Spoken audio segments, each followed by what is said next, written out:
नमस्कार मंडळी, दूध उत्पादक सिरीजचा आजचा दिवस तिसरा. तर भावना आज आपण जाणून घेणार आहोत गाईच्या खुराकाबद्दल. किती खुराक दिवसाला घातलं पाहिजे आणि किती नाही. तर आपण त्या विषयावर त्याच बोलणार आहोत आणि एका गाईच्या हिशोबाने आपण आज अंदाज काढणार आहोत. आपल्याकडे 4 गाई आहेत बरोबर, आपल्या मागच्या व्हिडिओ झालेला विषय. त्या 4 गाईच्या हिशोबाने दिवसाला तुमचे ₹200 खुराकाला खर्च येतो.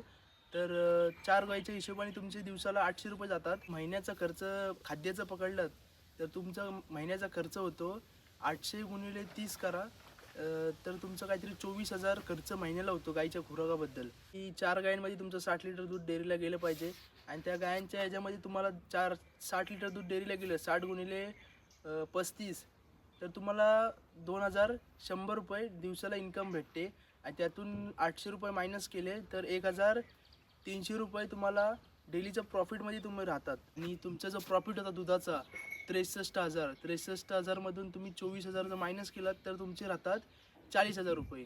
तर 40,000 तुम्ही निव्वळ प्रॉफिटमध्ये आहात.